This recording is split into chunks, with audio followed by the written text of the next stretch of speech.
نحمده ونصلي على رسوله الكريم اما بعد فاعوذ بالله من الشيطان الرجيم بسم الله الرحمن الرحيم رب اشرح لي صدري ويسر لي امري واحلل عقدة من لساني يفقهوا قولي۔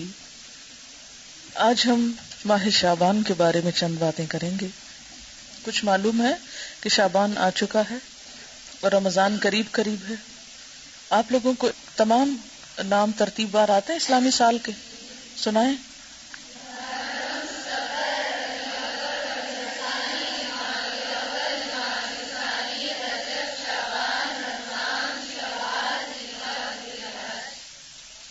اس میں سے حرام مہینے کون کون سے ہیں؟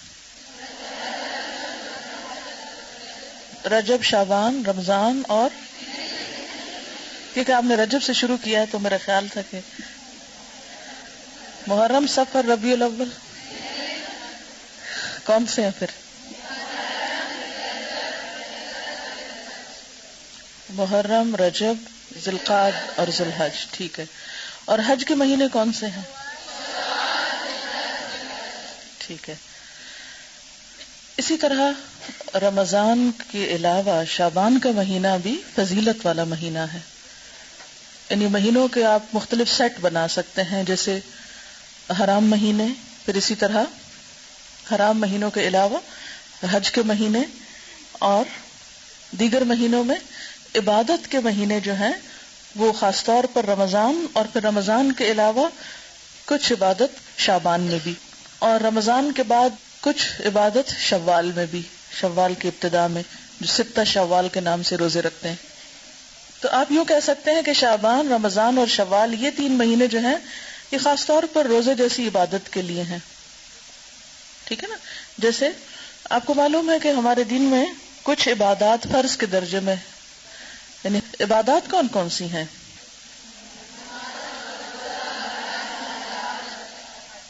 ٹھیک ہے، نماز، روزہ، حج، زکوٰۃ، یہ 4 مشہور عبادات ہیں، ٹھیک ہے، جو فرض ہیں۔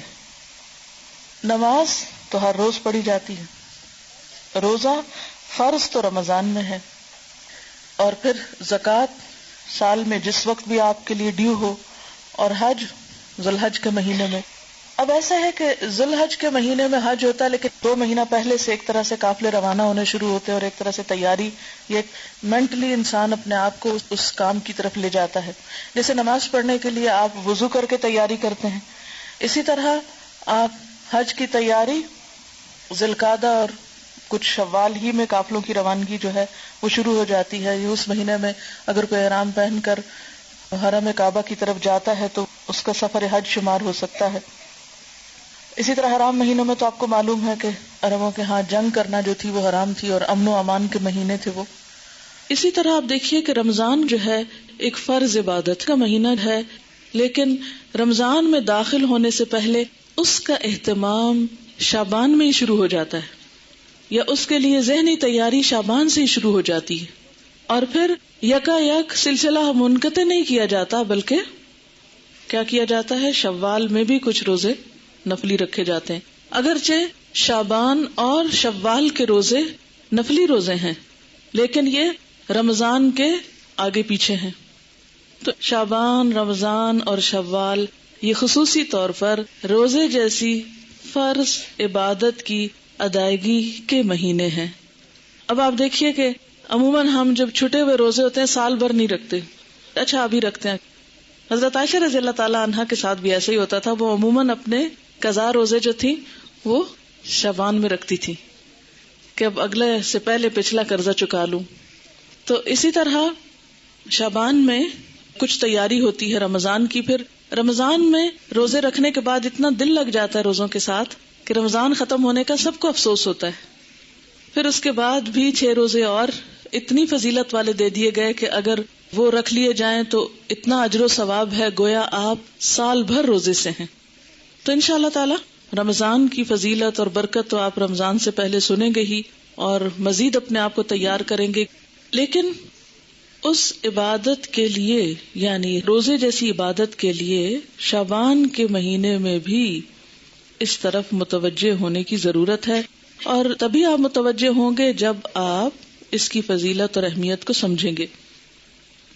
اس مہینے میں نبی صلی اللہ علیہ وسلم سے جو عمل ثابت ہے وہ کیا ہے؟ روزوں کی کثرت۔ حدیث میں آتا ہے، ترمذی کی حدیث ہے، حضرت ام سلمہ رضی اللہ تعالی عنہا فرماتی ہیں، ما رأیت النبی صلی اللہ علیہ وسلم یصوم شہرین متتابعین الا شعبان و رمضان۔ میں نے رسول اللہ صلی اللہ علیہ وسلم کو 2 مہینے پے در پے یعنی مسلسل روزے رکھتے ہوئے نہیں دیکھا سوائے شعبان اور رمضان کے۔ یعنی اس میں آپ کیا کرتے تھے؟ کنٹینیوسلی روزہ رکھتے تھے۔ حضرت اسامہ بن زید بیان کرتے ہیں، میں نے عرض کیا، اے اللہ کے رسول صلی اللہ علیہ وسلم، میں آپ کو کسی مہینے میں سوائے رمضان کے اتنے روزے رکھتے ہوئے نہیں دیکھتا جس قدر روزے آپ شعبان میں رکھتے ہیں۔ آپ نے فرمایا کہ لوگ اس رجب اور رمضان کے درمیان والے مہینے کی فضیلت سے غافل ہیں۔ لوگ رجب اور رمضان کے بیچ والے مہینے کی فضیلت سے غافل ہیں، وہ اس مہینے کی پرواہ نہیں کرتے، قدر نہیں کرتے، حالانکہ اس مہینے میں لوگوں کے اعمال اللہ کے سامنے پیش کیے جاتے ہیں۔ اور میری چاہت یہ ہے کہ میرے اعمال اللہ تعالیٰ کے سامنے روزہ داری کی حالت میں پیش ہوں، یعنی جب اللہ تعالیٰ کے سامنے پیش ہوں تو میں روزے کی حالت میں ہوں۔ اس حدیث کو سن کر آپ کو کیا احساس ہوا ہے، کیا خیال آیا ہے؟ جی آپ پیچھے سے۔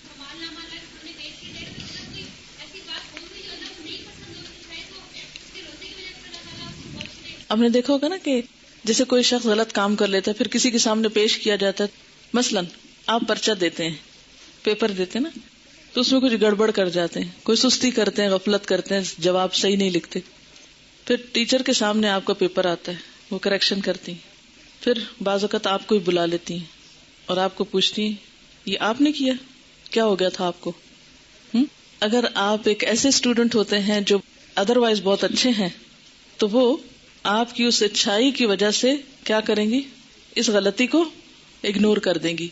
اسی طرح اگر آپ روزے سے ہیں اور آپ کا اعمال نامہ اس وقت یعنی سال بھر کا پیش ہو رہا ہے کہ اس سال میں ان صاحبہ نے یہ اور یہ نیکیاں کمائی ہیں، یہ اور یہ کارنامے کیے ہیں، یا یہ اور یہ بلنڈر کیے ہیں، وہ سب کچھ سامنے جائے گا۔ آپ دیکھیں کہ بعض اوقات غلط کاموں کو دیکھ کر، نافرمانیوں کو دیکھ کر آپ سوچ سکتے ہیں اللہ تعالیٰ کا غصہ کتنا بھڑکتا ہوگا۔ اگر کوئی آپ کی بات نہ مانے تو آپ کو کیسا لگتا ہے؟ کوئی آپ کی بات نہ مانے کیسا فیل کرتے ہیں آپ؟ کہتے ہیں کوئی بات نہیں، نہیں تو نہ سے، نہیں مانتے نہ مانے۔ جی آپ بولیے۔ یہ بتا رہی ہیں کہ اپنی میڈ کو یہ کچھ کام بتا کے آتی ہیں، جب واپس جاتی ہیں اور وہ نہیں کر کے رکھتی تو ان کو غصہ آتا ہے کہ میں نے بتایا بھی تھا پھر بھی تم نے نہیں کیا۔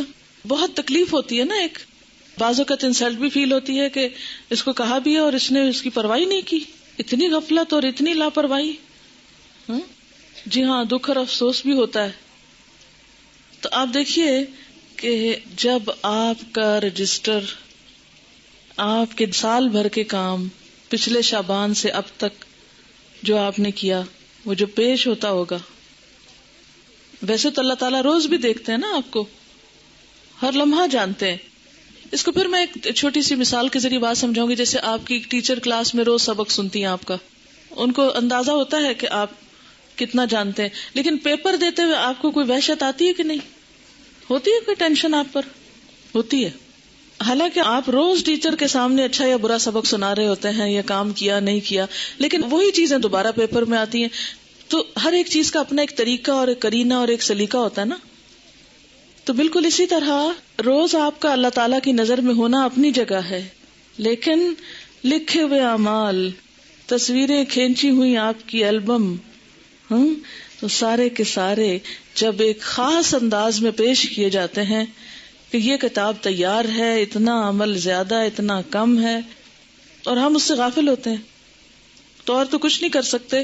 ایٹ لیسٹ اس مہینے میں حسب توفیق نیکی کے کام کریں تاکہ اعمال نامہ جب پیش ہو تو اللہ تعالیٰ ہماری غلطیوں سے درگزر فرمائے۔ اور آخرت میں تو پیش ہونا ہی ہے نا، یومئذ تعرضون لا تخفی منکم خافیہ، اس دن تم پیش کیے جاؤ گے، تمہاری کوئی چھپی ہوئی بات بھی چھپی نہ رہے گی۔ جو آج دنیا میں چھپا ہوا ہے نا، وہ وہاں چھپا نہیں رہے گا۔ اور نبی صلی اللہ علیہ وسلم اپنے اعمال نامے کے پیش کرنے کے لیے کیا پسند کرتے تھے کہ اس حال میں ہو کہ میں روزے میں ہوں. جی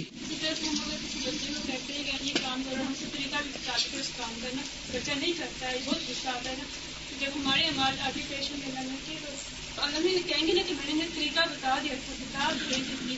انسانوں کے سامنے تو انسان بہانہ بھی کر لیتے ہیں، نہیں ٹیچر یہ بات تھی، یہ وجہ تھی، لیکن اللہ تعالیٰ کے سامنے تو ہم کوئی بہانہ بھی نہیں کر سکتے.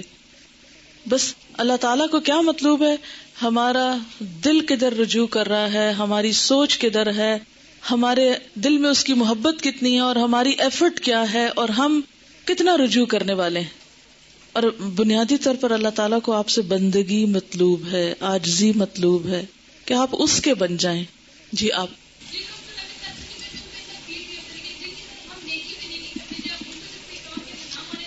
جی ہاں، جن کے اوپر ہمارا کوئی احسان نہ ہو، اگر وہ ہماری بات نہیں بھی مانتے تو کوئی دکھ نہیں اتنا ہوتا، کہتے چلو ٹھیک ہے اس کی مرضی. مثلاً آپ کہیں بازار میں ہیں، آپ کو کوئی ٹیکسی لینی پڑی، آپ ٹیکسی والے کہتے ہیں اپنے روپے میں آپ کو دوں گی، آپ مجھے اس جگہ پہنچائیں. وہ نہیں مانتا تو آپ کہتے نہیں تو نہ صحیح، چلو میں کوئی اور کہیں معاملہ کر لیتی. کسی دکان پہ جاتے ہیں، آپ کوئی معاملہ کرتے ہیں، دوسرا شخص نہیں آپ کی بات مان، کہتے ہیں نہ صحیح، کوئی بات نہیں. لیکن جس پر آپ نے احسان کیا ہو پھر وہ آپ کی بات نہ مانے، اور آپ دیکھیں کہ اللہ تعالیٰ کے ہم پر کس قدر احسانات ہیں اور پھر ہم کیا کر رہے ہیں اور کتنا کر رہے ہیں.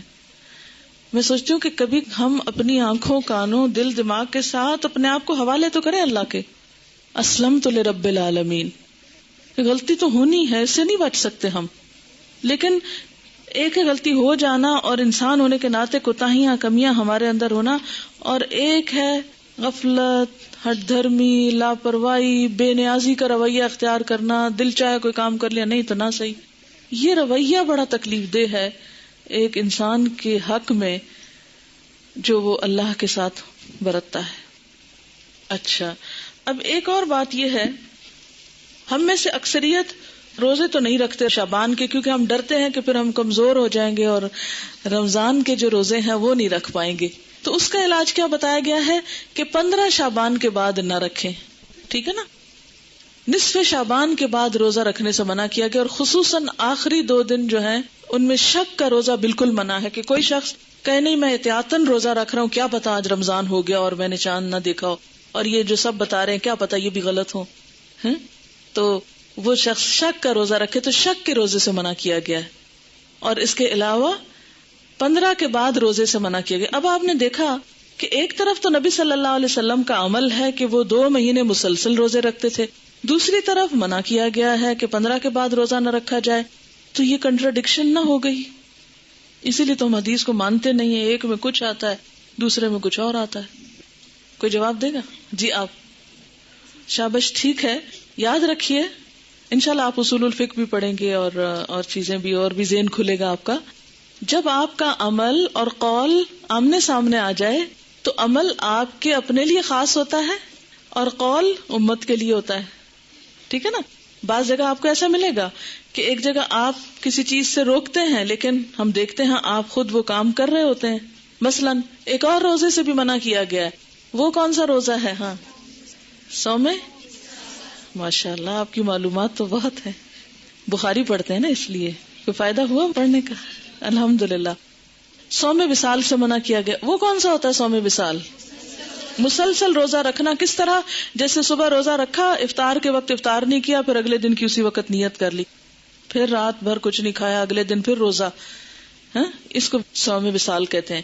آپ صلی اللہ علیہ وسلم خود ایسا روزہ رکھتے تھے کیونکہ آپ کی طاقت، جیسے انہوں نے فرمایا، آپ کی کیپیسٹی، آپ کی طاقت، آپ کا مقام اور آپ کی کچھ عبادات امت سے خاص تھی، کیونکہ آپ کا مقام بہت بڑا ہے نا. تو جتنا بڑا کوئی مقام کسی کا ہوتا ہے اتنی بڑی اس کی ذمہ داری بھی ہوتی ہے. ٹھیک ہے؟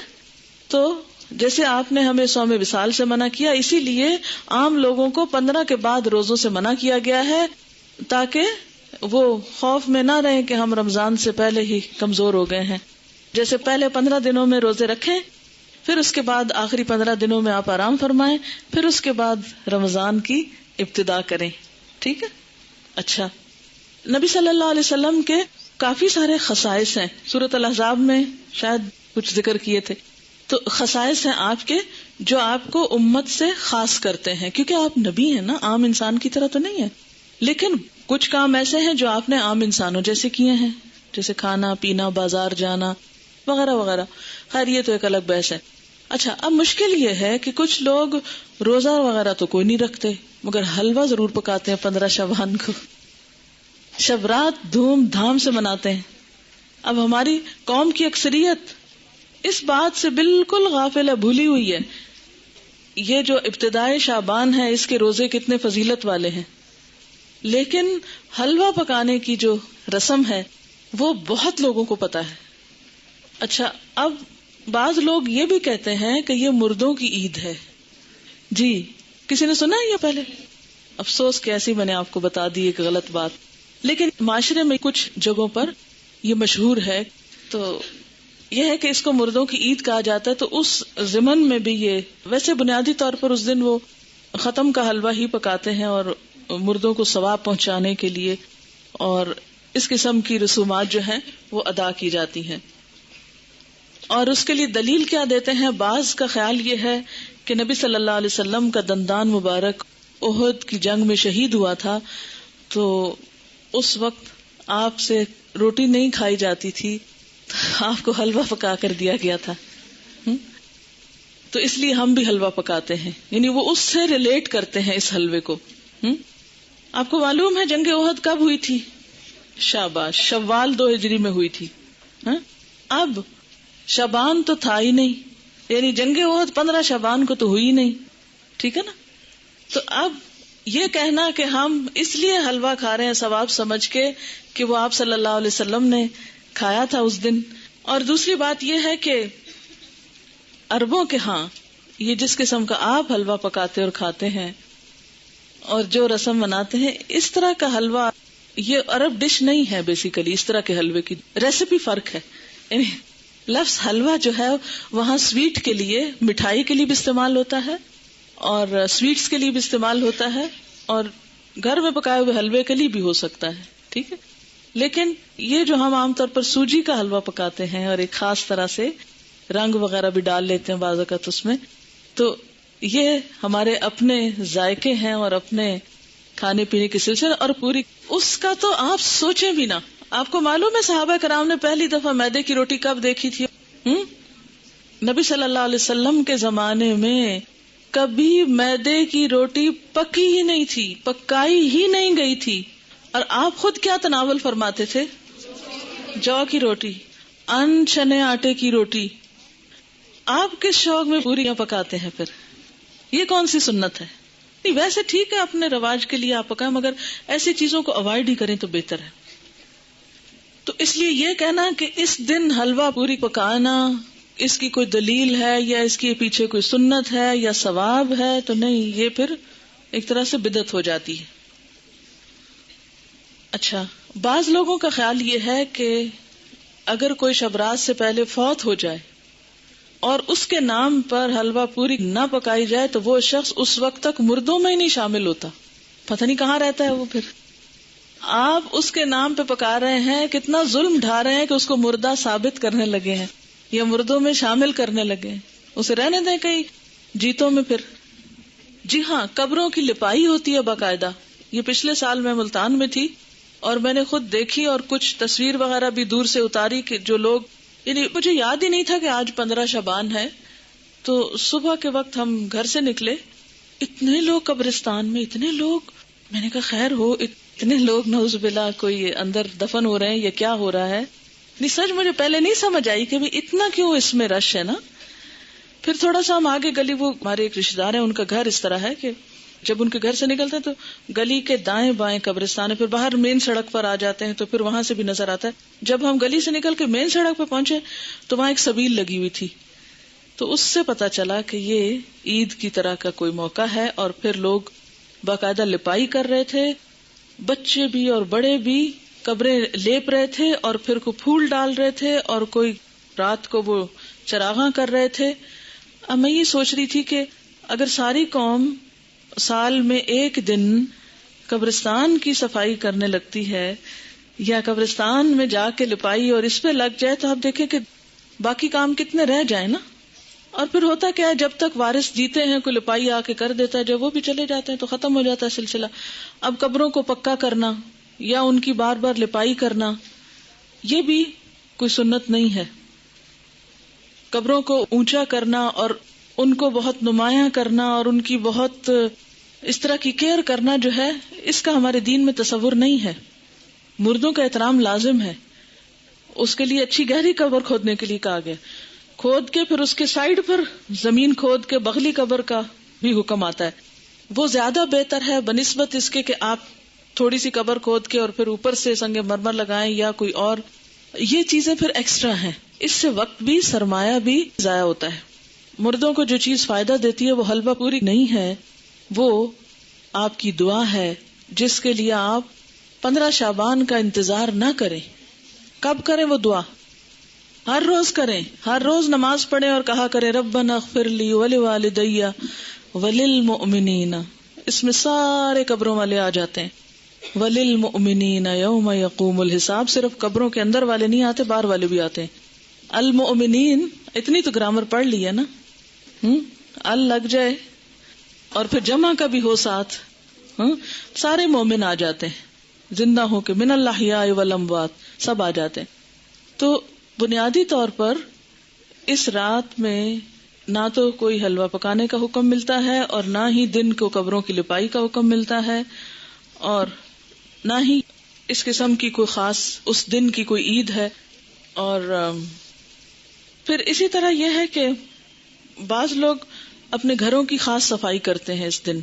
ہو سکتا ہے آپ لوگ نہ کرتے ہوں، لیکن یہ رواج بھی ہے.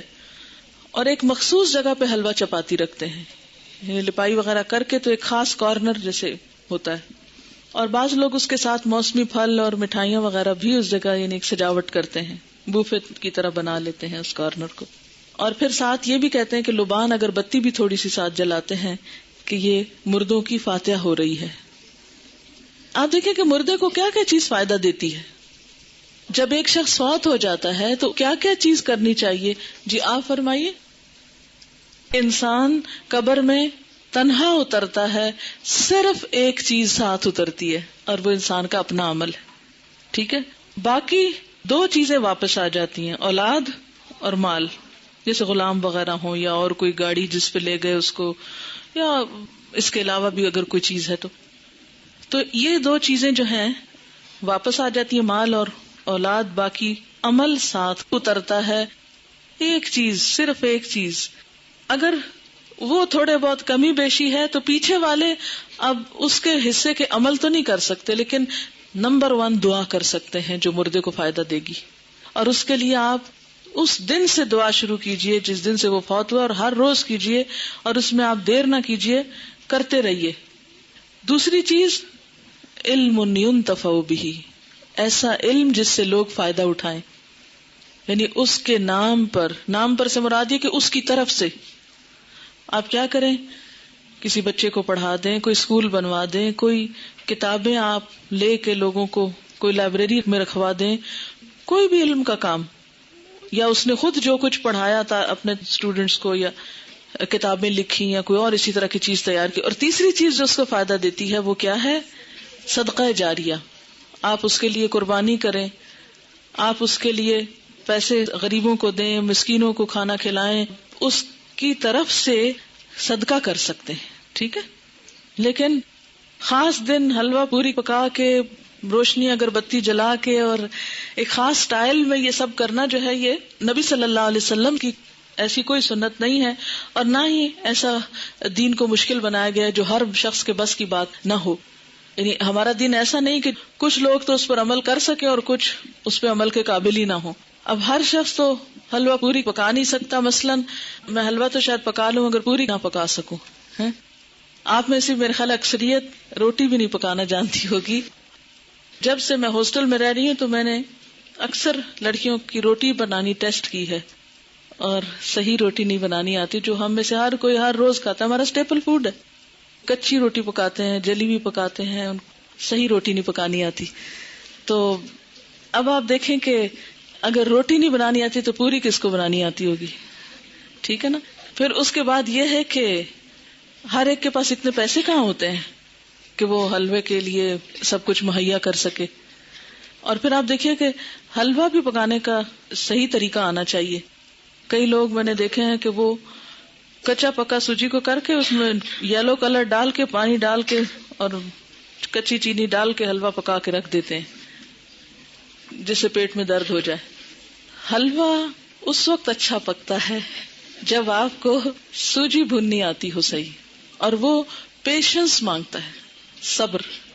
بہت ہلکی آنچ پہ کوئی کم از کم 1 گھنٹہ اگر آپ سوجی بنائیں پھر جا کر صحیح حلوہ بنتا ہے.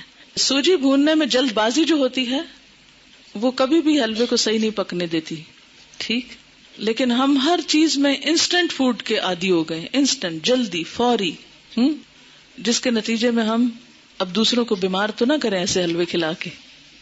بعض اوقات دم بھی اس کا صحیح نہیں آنے دیتے, کچا ٹیسٹ آ رہا ہوتا ہے اس میں. آپ کو پتا ہے مکھڈی حلوہ جو ہوتا ہے وہ کیسے بنتا ہے؟ دیکھیں خواتین کا دل پسند ٹاپک ہے نا, تو کیا ہوا اگر ہم اس پہ ذرا سی بات کر لیں. کیسے بنتا ہے, کسی کو آتا ہے؟ ہاں بتائیے. ہاں کتنی دیر پکتا ہے؟ تھوڑا ہے. کوئی اور بتائے گا؟ اٹک کی طرف کا کون ہے آپ میں سے, کیونکہ اس طرف یہ مکھڈی حلوہ بنتا. ہاں بتائیں گے آپ کتنا ٹائم لگتا ہے مکھڈی حلوہ بننے میں؟ دیکھا اب خالہ تک رہ گیا, دیکھا آپ نے سیکھا نہیں ہے. وہ ہوتا یہ ہے کہ سوجی کو پانی یا دودھ میں بھگوتے ہیں, پھر اس کو اتنا پکاتے ہیں کہ وہ دونوں پھر الگ ہوں. یعنی دودھ تو خیر الگ نہیں ہوتا, لیکن اس کا جو گھی ہے, گھی میں پکاتے نا, تو پھر وہ گھی اور وہ بالکل الگ الگ جب ہو جائے تو پھر اس کو چھوڑتے ہیں, اور تقریباً 6 گھنٹے تو اس میں لگ ہی جاتے ہیں اگر آپ صحیح پکانا چاہتے ہیں. ویسے تو 2 منٹ میں بھی آپ گھول کے گرم کر کے رکھتے ہیں. خیر یہ باتیں میں نے ضمن ود ان بریکٹس اس لیے کی ہیں کہ آپ سب بچیاں ہیں, خواتین ہیں, گھر والوں کی صحت کا انحصار آپ پر ہے. اگر آپ کو صحیح کھانا پکانا آتا ہوگا اور صبر بھی ساتھ آتا ہو تو پھر آپ کے گھر والے صحت مند ہوں گے, اور وہ صحت مند ہوں گے تو آپ کو دین کا کام کرنے کا وقت ملے گا. تو یہ جو صحیح کھانا پکانا آنا یہ بہت بڑی نعمت ہے, اور اس پر وقت لگائیں اور اس کو سیکھیں اپنے والدین اور خالہ وغیرہ سے, کیونکہ ایسا نہ ہو کہ یہ زبان تو ہماری جا ہی رہی ہے, ویسے آدھی اردو بولتے ہیں آدھی انگریزی بولتے ہیں. اب کھانوں میں بھی ہم نے کچھ چائنا سے منگا لیے ریسیپیز, کچھ ادھر ادھر سے, اب وہ کھانے کے سٹائل بھی بدلتے جا رہے ہیں. حالانکہ بیسٹ فوڈ جو ہے الحمدللہ ہمارے اس کانٹیننٹ کا ہے کہ جو بہت اچھی طرح ویل کوکڈ اور ٹیسٹ کے حساب سے بھی اچھا ہوتا ہے. لیکن افسوس یہ کہ اب ہم آؤٹ ڈور ایٹنگ کے اتنے عادی ہو گئے ہیں کہ ہمیں گھر میں پکانا اچھا ہی نہیں لگتا نا. اور اکثر لڑکیوں کو یہ کہتے سنا گیا آئی ہیٹ کوکنگ. دین والی کوئی لڑکی یہ زبان سے بات نہ نکالے, ٹھیک ہے, کیوں نہ نکالے؟ وجہ آپ کو پتا ہے کہ کھانا کھلانا کون سے کاموں میں سے, جی ہاں, تو یہ صرف غریب کو کھانا کھلانا نہیں, اپنے گھر کے غریبوں کو کھلانا جو ہے وہ بھی ایک بہت بڑی نیکی کا کام ہے.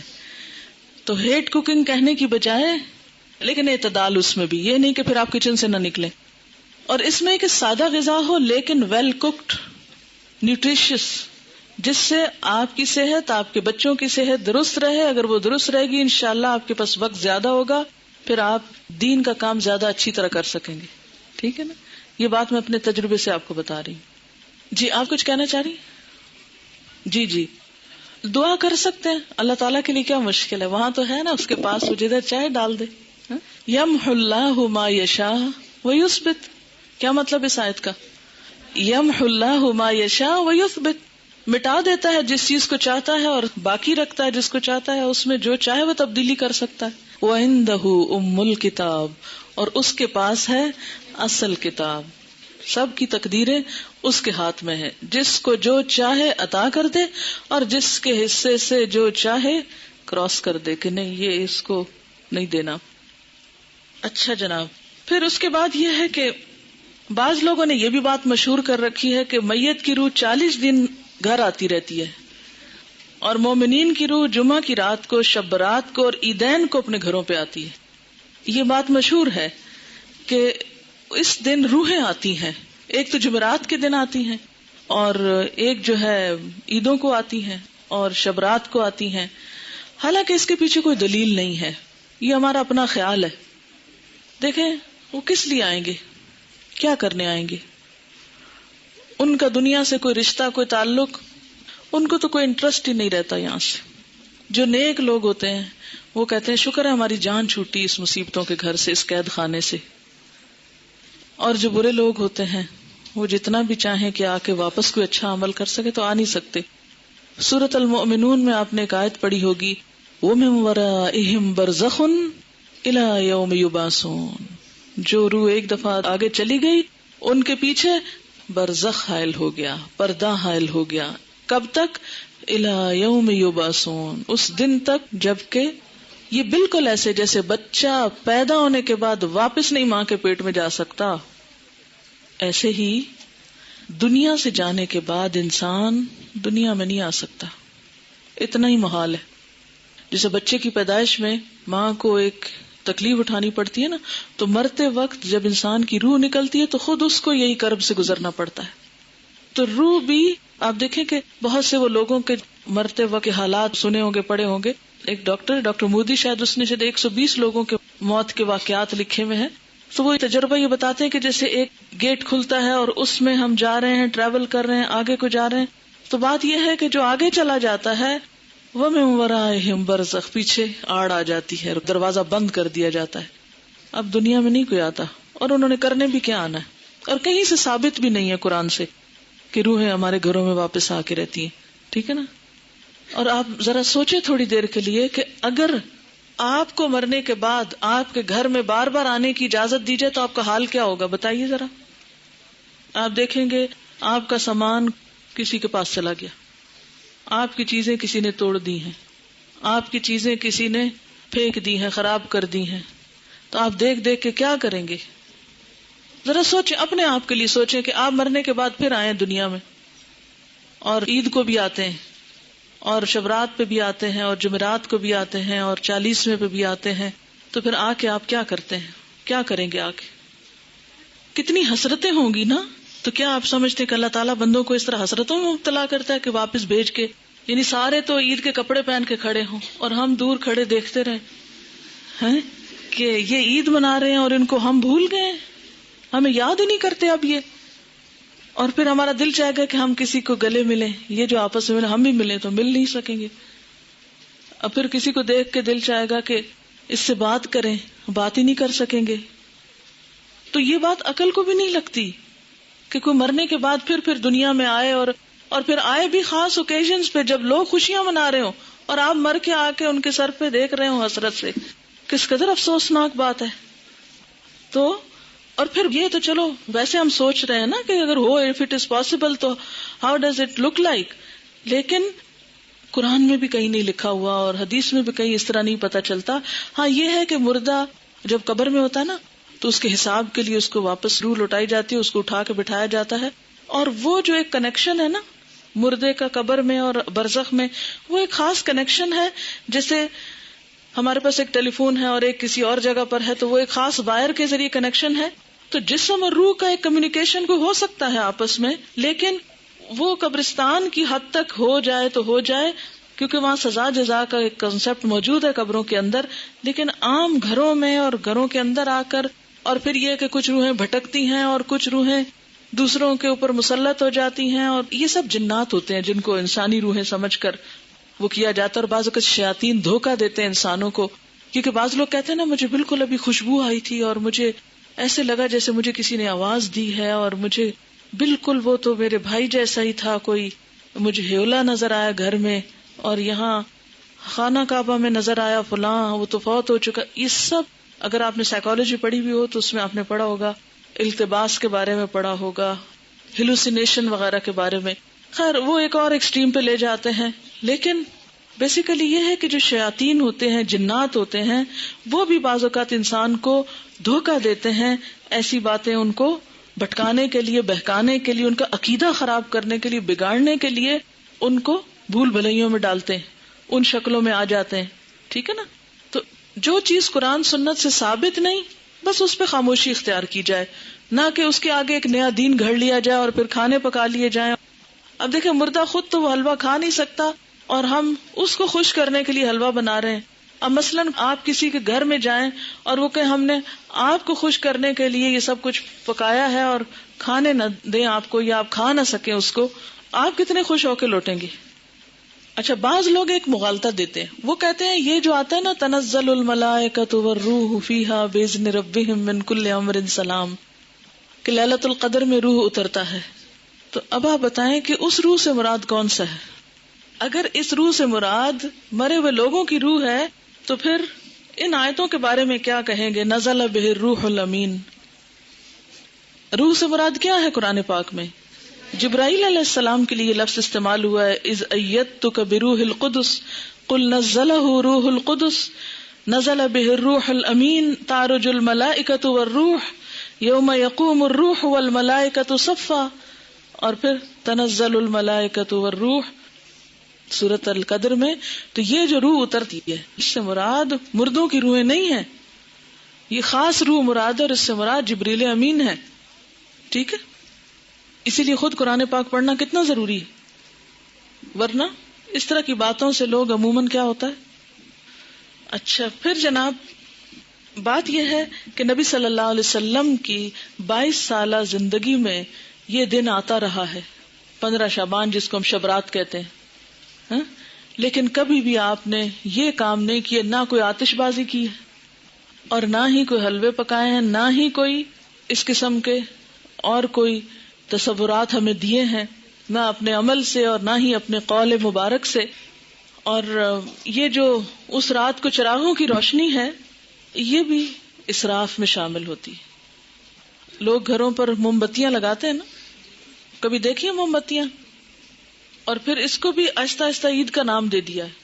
اب دیکھیں کہ عیدیں بڑھانے پر بہت ہمارا زور ہو گیا. مثلا عید میلاد النبی ایک بنا لی ہے، ایک شبرات کو مردوں کی عید کہہ کے عید بنا لیا ہے. 2 عیدیں پہلے تھیں جو آپ صلی اللہ علیہ وسلم نے بنائی، وہ تو اصل عید ہے. تو کیا یہ زیادتی کی بات نہیں ہے کہ دین میں اضافے کرتے چلے جا رہے ہیں؟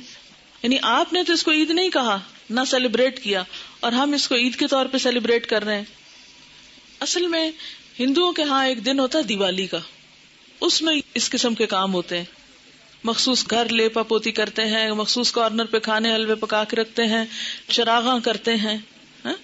اب ہمیں اسلام میں آ کر کچھ اس قسم کے فنکشنز کرنے تھے اور کچھ ایسے ہمیں آلٹرنیٹ تلاش کرنے تھے، تو وہ ہم نے اس شکل میں کر لی. کیونکہ ہم لوگ بیسیکلی تو سب یہاں جو ہمارے آبا و اجداد ہیں وہ ہندوؤں سے مسلمان ہوئے نا، یا سکھوں سے مسلمان ہوئے.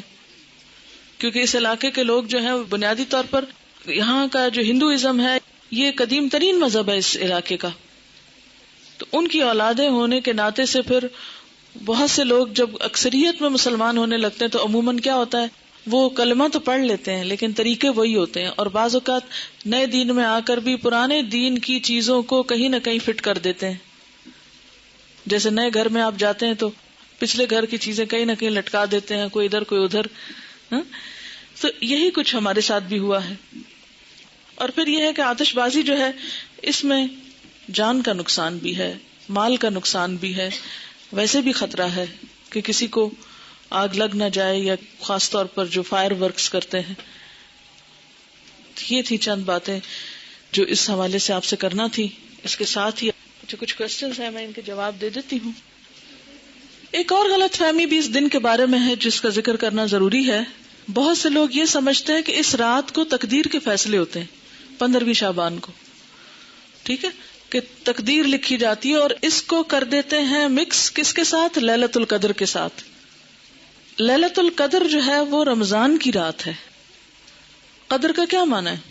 نمبر 1 تقدیر، نمبر 2 اندازہ، نمبر 3 تنگ ہونا. اس رات اتنے فرشتے اترتے ہیں کہ زمین تنگ ہو جاتی ہے ان کے لیے.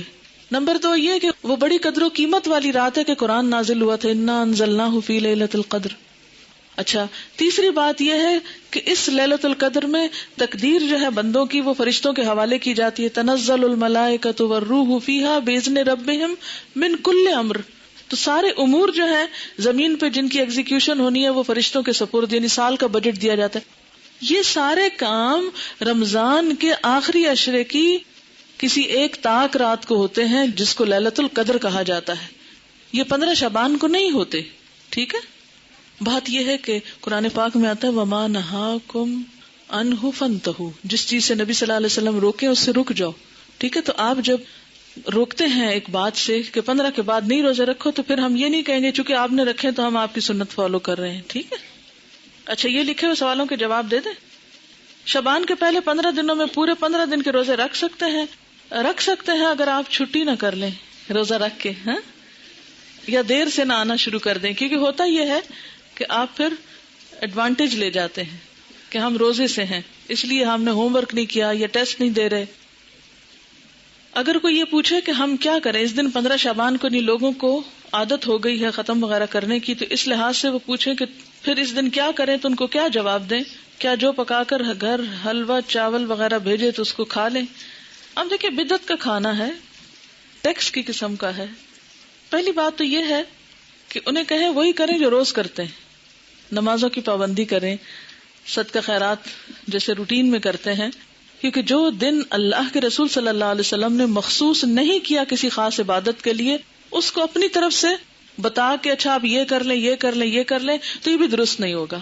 آپ کیا بتائیں جو روز کرتے ہیں وہی اس دن کریں، کیونکہ نبی صلی اللہ علیہ وسلم سے کوئی خاص عمل ثابت نہیں ہے. اگر والدین اور شوہر روزے اس ماہ میں منع کرے تو کیا ان کی بات مان لی جائے؟ نفلی روزے میں شوہر کی اجازت ضروری ہے، تو یہ نفلی روزے ہیں، ٹھیک ہے نا. اللہ یہ کہ آپ کو فرض پورا کرنا ہے، پچھلا قضا کرنا ہے، وہ تو پھر آپ نہیں کسی کی بھی مانیں گے. لیکن نفلی روزے میں بیوی کے لیے شوہر کی اجازت ضروری ہے لیکن والدین کی ضروری نہیں ہوتی. What's your grandson's name؟ چلے میں آیت ایک پڑھتی ہوں، آپ بتائیے.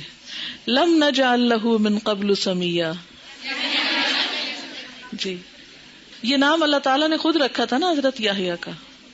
چلیے، اگر کسی عورت کے پچھلے رمضان کے فرض روزوں کی قضا باقی ہو، وہ روزے رکھنے کی طاقت رکھتی ہو، تو 15 کے بعد رکھ سکتی ہے یا قطعی ممنوع؟ دیکھیں قطعی ہے یا نہیں، جب پسندیدہ یہی ہے کہ نہیں رکھے، الا یہ کہ قضا رہتے ہیں تو کچھ قضا پھر شوال میں جا رکھے. ٹھیک ہے. اچھا، ایک چھوٹی سی بات مجھے خیال آ رہا تھا، میں آپ سے شیئر کروں گی، ہے تو بس ایسے ہی، لیکن مجھے اس بات سے تھوڑی سی خوشی ہوتی ہے، میرے ذہن میں آ رہی تھی. آپ نے یہ نام کی بات کی ہے تو اس وقت الحمدللہ میری نانی موجود ہے نا، زندہ ہے، یعنی میری نانی، اور میں بھی نانی بن گئی ہوں. تو وہ اور اتفاق یہ ہے کہ مجھے یہاں پر آئی ہوں، یہاں سے میں اپنی نانی کی ملاقات کے لیے بھی، اسی وزٹ میں میرا درس تھا سرگودا میں بھی، تو میں ان سے بھی ابھی ملاقات کروں گی جا کے.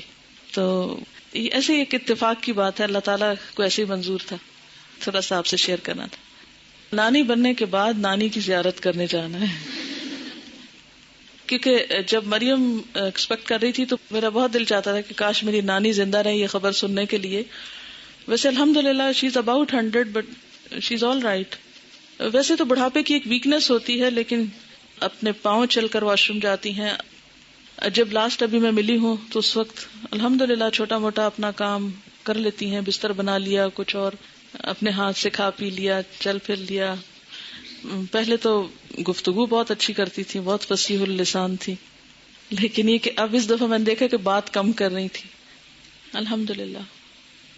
میری نانی کی والدہ اس وقت فوت ہوئی تھی جب وہ بہت چھوٹی تھی. ایک طاعون پھیلا تھا پچھلی صدی کے شروع میں، 1900 and something میں، کچھ 10-8 تھا یا کچھ ایسے ہی تھا. 1910 کی بات ہے یا 8 کی بات ہے، مجھے اب صحیح یاد نہیں اس وقت تاریخ، لیکن اسی کے لگ بھگ تھا. تو اس وقت وہ اپنی والدہ کا دودھ پی رہی تھی اور وہ والدہ فوت ہو چکی تھی، وہ طاعون کے مرض کا شکار ہوئی تھی. طاعون پھیلا تھا، بہت لوگ فوت ہوئے تھے اس طاعون میں.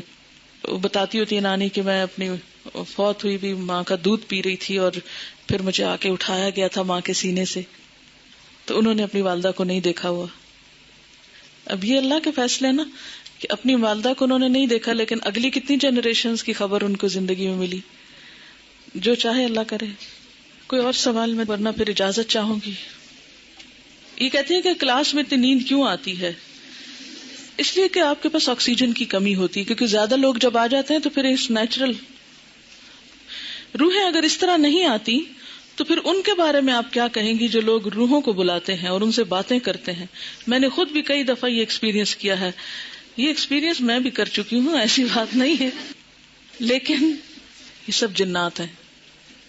مرے ہوئے لوگوں کی روحیں نہیں آتی، جنات ہوتے ہیں جو آس پاس گھومتے پھرتے رہتے ہیں، جن کو ہمارے حالات پتا ہوتے ہیں، اور وہ اس کے اندر آ کے جو باتیں ہمیں معلوم ہوتی ہیں وہی وہ ہم جو پوچھتے ہیں وہ کچھ نہ کچھ اوٹ پٹانگ بتاتے رہتے ہیں. It's just waste of time. کوئی فائدہ نہیں، علم لا ینفع ہے. اور کئی لوگ 40 دن تک لائٹ نہیں آف کرنے دیتے کہ جو فوت ہوا شخص ہے وہ واپس آتا ہے. تو دیکھیں آپ کو اندھیرے میں اپنے گھر کا راستہ ملتا ہے؟ اتنی جب ڈارک رات ہو جاتی ہے، چلو شہر میں تو پھر بھی روشنیاں ہوتی ہیں، گاؤں وغیرہ میں تو اندھیرا ہو جاتا ہے. چلو کوئی بات نہیں، وہ تو غریب کو، لیکن 40 دن نہ مقرر کریں. جتنی توفیق ہے، 1 دن میں دے دیں، 2 دن دیں، 40 دیں، سارا سال دیں، ساری زندگی دیں، صدقہ کرنے میں کوئی حرج نہیں ہے.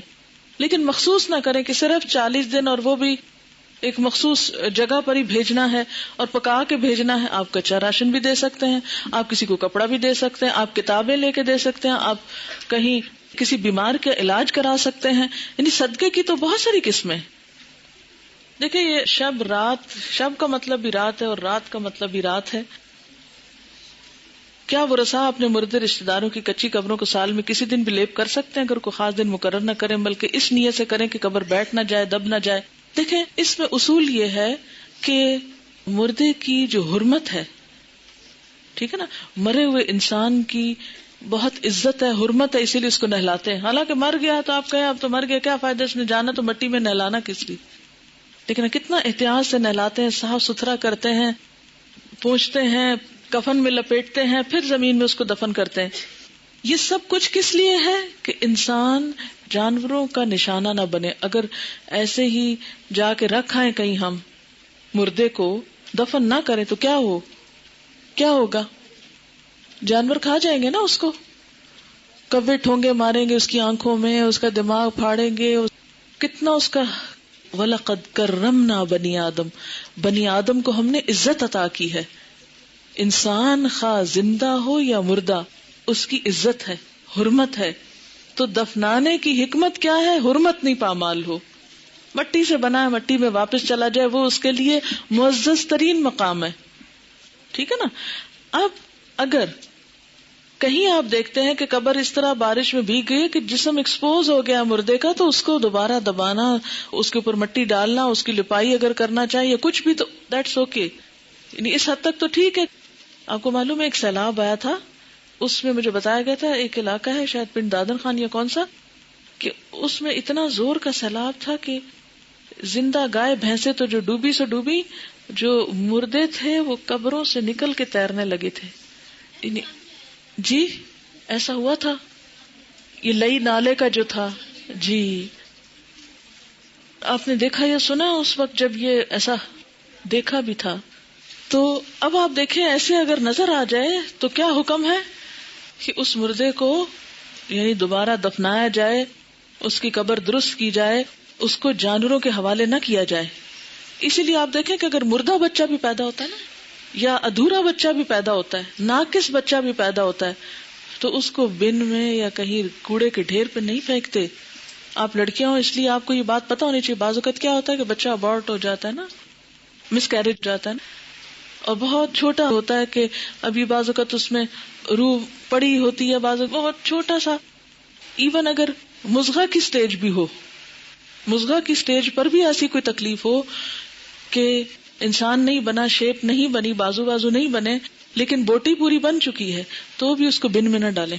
کیا کریں؟ یا کہیں زمین کھودیں اور اس کے اندر. کراچی میں ایک ہسپتال ہے، اس کے بارے میں مجھے کسی نے کلاس میں یہ بات بتائی کہ وہاں پر جو میٹرنٹی وارڈ ہے اس کے پاس اتنی بلیاں اور پتہ نہیں کیا کیا پھر رہا ہوتا ہے. وہ لوگ احتیاط نہیں برتتے، اور جو اسی طرح کے ماؤں کے ادھورے بچے ہوتے ہیں، جیسے ماں کا کوئی مس کیریج ہونے والا ہے یا DNC کرائی ہے یا کچھ، تو وہ جو کچھ اندر سے نکلتا ہے وہ اس کو ایسے ہی ڈبے میں پھینک دیتے، ڈبہ اٹھا کے باہر جا کے پھینک دیتے ہیں، وہاں سے بلیاں کتے بعض اوقات پورے بچے جو ہیں منہ میں لے کے پھر رہتے ہیں. تو ایک اسٹوڈنٹ تھی ہماری، انہوں نے روتے ہوئے کلاس میں یہ بات سنائی کہ میڈم میں نے خود دیکھا ایک بلی کو منہ میں پکڑ کے لے جاتے ہوئے، تو میں نے تو بہت ایک طرح کا وہاں پر سٹینڈ لیا، اور میں ہسپتال کی انتظامیہ کے پاس گئی، اور کہتی میرے میاں مجھے کہہ رہی تھی تم کس چکر میں پڑ گئی ہو. لیکن خیر لمبی چوڑی اس نے بات سنائی، اور پھر جا کے تو اس نے کہا کہ خدا کے لیے اگر کہیں اور نہیں تو یہیں کوئی ایریا ایسا ہو کہ جہاں آپ گڑھا کھودیں اور اس میں یہ چیزیں دبائیں، کیونکہ انسان کی حرمت ہے نا. کیونکہ اگر آپ اس طرح انسانوں کے جسم کے ٹکڑے، مثلا اگر کسی کا آپریشن بھی ہو نا، خدا نخواستہ کسی کی ٹانگ کاٹ دیتے ہیں، کسی کا کوئی بازو کاٹ دیتے ہیں، ایسے آپریشن ہوتے ہیں نا، یا جسم کے اندر سے کچھ نکال دیتے ہیں بعض اوقات، تو وہ انسانی جسم کے ٹکڑے ہیں، ان کی بھی حرمت ہے، ان کو بھی بلیوں کو نہ ڈالیں، کیونکہ یہ جو جانور ہوتے ہیں بلی وغیرہ، ان کو جب خون پڑ جاتی ہے نا، انسانی خون کی لت پڑ جاتی ہے تو یہ بھی خون خوار ہو جاتے ہیں. پھر بعض اوقات ایسا تھا نا جیسے خواتین کا رحم نکال دیا جاتا ہے، تو یہ نہیں کہ ان کو اٹھایا اور آپ یوں ہی پھینک آئے کوڑے کے ڈھیر پہ، یعنی خاص طور پر آپ میں سے اگر کچھ لوگ ہاسپٹلز میں کام کرتے ہیں یا کسی بھی طرح کوئی لنک ہے ان کا، تو ان سارے انسانی اعضاء کی حرمت ہے. حتیٰ کہ جو بال اترتے ہیں ہمارے، تو بہتر تو یہی ہے کہ ہم کٹھے کر کے پھر کہیں دبا دیں. ہمیں تو بچپن میں یہ سکھایا گیا تھا، اب بہت لاپرواہی برتتے ہیں، لیکن کیونکہ بال بھی تھوڑے رہ گئے ہیں، تو بچپن میں یہ ہوتا تھا کہ جب اترتے تھے تو ڈھیروں ڈھیر اترتے تھے. تو ہماری پھپھی تو بہت اس میں سختی کرتی تھی، ہر ایک بہن کے ہمارے ایک خاص ڈبہ رکھا ہوا تھا الماری میں ہی، جہاں چیزیں ہوتی تھی کہ باہر ایک بال نظر نہ آئے، وہ سارے اکٹھے کر کے اس میں ڈالتے جائیں اور پھر ایک لفافہ بھر کے کہیں جا کے اس کو زمین میں دبا دیں. کیونکہ انسان کی ایک عزت ہے، جب انسان کی حرمت پامال ہوتی ہے دل سخت ہوتے ہیں. جیتوں کے ساتھ بھی انسان زیادتی کرنے لگتے ہیں. آپ کو معلوم ہے نا کہ انسان کی جو عزت ہے یا جو اس کے خون کی حرمت ہے، یہ اللہ تعالیٰ نے شہر حرام اور اس مہینہ حرام اور جو مقام ہے ان سب کی حرمت سے زیادہ اعلیٰ قرار دی ہے. تو قبر اگر بہ رہی ہو یا کچی ہو یا خراب ہو رہی ہو تو وہ صرف وارثوں کا ہی کام نہیں، جو بھی قبرستان کے ذمہ دار ہوں، رکھوالے ہوں، وہ یہ کریں. ہمارے تو افسوسناک خبریں ملتی ہیں کہ بعض اوقات ملی بھگت سے مردے چرا لیے جاتے ہیں اور راتوں رات نکال لیے جاتے ہیں اور ان کو پھر آگے سیل آؤٹ کیا جاتا ہے. دوسرے ملکوں میں جو میڈیکل سٹوڈنٹس کے لیے ایسے گینگ بنے ہوئے ہیں کہ وہ سپلائی کیے جاتے ہیں انہیں ناجائز طور پر. بہت کچھ ظلم، کیونکہ خدا کا خوف نہیں، خشیت اللہ فی السر والعلانیہ وہ نہیں، تو پھر آپ جو جی چاہے کریں. وہ کہہ رہی ہے کہ کسی ہاسپٹل میں ہاؤس جاب کر رہی تھی تو چوہوں کا سائز انہوں نے بلیوں جیسا دیکھا، کتنے موٹے موٹے. تو پھر پتا چلا کہ جو ڈلیوریز ہوتی ہیں پلاسنٹاز ایسے ہی بن میں پھینک دیے جاتے ہیں اور وہ چوہے کھا کھا کے اس کو. اب آپ خود سوچیں کہ انسانی صحت کے لیے کتنا نقصان دہ ہے. اچھا، کسی نے کہا کہ 15 شعبان کے بعد جو روزہ رکھنے سے منع کیا اگر کوئی رکھ لے تو کیا گناہ ہوگا؟ بنی اسرائیل والے سوال کرتے ہیں آپ. دیکھیے، اچھا اطاعت گزار کون ہوتا ہے؟ سمعنا و اطعنا. اللہ تعالیٰ آپ کا حکم ہے، اللہ کے رسول صلی اللہ علیہ وسلم آپ کا فرمان ہے، ٹھیک ہے نہیں کریں گے بس ختم بات. پھر کیوں پوچھیں گے اگر کر لیا تو کیا ہوا، اگر بھول کے کر لیا، اگر ثواب کی نیت سے کر لیا، نہیں بس ٹھیک ہے. دیکھیے کچھ چیزیں جو ہیں ان پر یہ تو حرام اور حلال کی قید نہیں لگائی گئی، لیکن پسندیدہ یہی ہے کہ انسان سنت کو فالو کرے، اس میں اجر ہے اور وہ آپ ہی کے فائدے کے لیے نا. کہتے ہیں کہ ہندو جب دیوالی کا تہوار مناتے ہیں تو یہ سوچ ہوتی ہے کہ لکشمی دیوی جو دولت حسن مال کی دیوی ہے وہ خوش ہوگی، ہمارے گھر خوب دولت اور رزق آئے گا. کہیں شب برات کے پیچھے بھی تو یہی کانسیپٹ نہیں کہ اس دن خاص چیزیں پکانے یا صدقہ کرنے سے مزید خوشحالی آئے گی. ہو سکتا ہے کہ کچھ ایسی نیت بھی ہو. لکھا ہے میں پچھلے 4 سال سے روزے نہیں رکھ رہی کیونکہ ڈاکٹر نے منع کیا ہے کہ میں دوائی کھاتی ہوں اور دوا مس نہیں کر سکتی. یہ 4 سال سے کھا رہی ہوں کہ چھوڑ دوں تو بیمار ہو جاتی ہوں. سیکنڈ اوپینین لے. ایک خاتون تھی، ان کو میں نے اسی طرح مشورہ دیا کہ آپ سیکنڈ اوپینین لے کر تھوڑا آپ کوشش کریں، ایک دن روزہ رکھیں، اگر چل گیا کمپلیٹ کر لیں. وہ السر کی مریضہ تھی، ان کو ہر تھوڑی دیر کچھ کھانا پڑتا تھا اور رمضان کی برکت ایسی ہوتی ہے کہ انہوں نے ٹرائی کیا اور شام تک کوئی خاص نہیں تکلیف ہوئی اور الحمدللہ اس کے بعد کئی سالوں سے مسلسل اب روزے رکھ رہی اور اس سے پہلے کافی عرصے تک وہ روزے چھوڑتی نہیں. آپ ٹرائل بیس پہ رکھ لیں، اگر آپ سمجھیں کہ مرنے لگے ہیں تو پھر توڑ کے روزہ دوا کھا لیں، ٹھیک ہے، لیکن ذرا سا ٹیسٹ تو کریں. مثلا میں نے گھٹنے کی تکلیف آپ کو بتائی تھی نا، تو بیٹھ کے نماز پہ اب میں کیا کرتی تھی، بیڈ پہ تھوڑا ایسے موڑ موڑ کے بیٹھ کے دیکھتی تھی، اچھا آج میں نیچے پڑھ سکتی ہوں نماز، اچھا آدھی پڑھ لوں، فرض نیچے پڑھ لوں، سنت اوپر پڑھ لوں، تھوڑا تھوڑا ٹرائی کر کے. پھر ایک دفعہ تو ایسا ہوا کہ نیچے بیٹھنے لگی تو اتنی تکلیف ہوئی کہ پھر اٹھ کے جلدی اس کرسی پہ بیٹھ گئی. تو ٹرائی ضرور کرتے رہنا چاہیے، لیکن اگر پہلے سے ڈر جائیں کہ نہیں یہ تو ہو ہی نہیں سکتا، اب ایک دفعہ مجھے چھوٹ گیا، نہیں، ابھی آپ ینگ ہیں اور آپ کو پتا بہت سی بیماریوں کا علاج خود روزے کے اندر ہے. 15 شعبان کو مرنے والوں کی قبروں کی صفائی تو کرتے ہیں مگر جن راستوں پہ زندہ لوگ چلتے ہیں ان کا کسی کو کوئی خیال نہیں. اس پر بھی ویسے آپ سے بات کروں گی انشاءاللہ، کبھی زندگی رہی میرا جی چاہتا ہے کہ ہم سب اپنے گلی محلوں کے بارے میں کچھ سوچیں، ان کی صفائی کا. آپ کو پتا ہے کہ امریکہ میں بچوں کو ہوم ورک ملتا ہے اس طرح کا. کیا بلا کسی کو کوئی معلوم ہے اس طرح کی بات؟ جی کوئی بتائے گا؟ اس طرح کے ہوم ورک ملتے ہیں کہ آج آپ اپنی جو باؤنڈری وال ہے اس کے ساتھ جتنا بھی ایریا ہے اس کو آپ صاف کریں گے، اور باقاعدہ پھر اس میں چیک کیا جاتا ہے اور اس کے مارکس دیے جاتے ہیں. میرا جی چاہتا ہے کہ اب آئندہ ہم بھی کچھ اس طرح کے ہوم ورک شروع کریں تاکہ ہماری گلیاں محلے کچھ صاف ہوں. اب ہو سکتا ہے آپ کے ماں باپ کو اجازت نہ دیں کہ آپ گلی صاف کریں، لیکن کچھ تو کچھ کیا جا سکتا ہے. اگر میں آپ کی جگہ ہوں تو پتہ کیا کروں، گلی محلے کے بچوں کو اکٹھا کر لوں، ان کو ساتھ ملاؤں اور ان کو کوئی نہ کوئی اچھی بات بتا کے اور ان سے کہو چلو ہم سب مل کے یہ کرتے ہیں.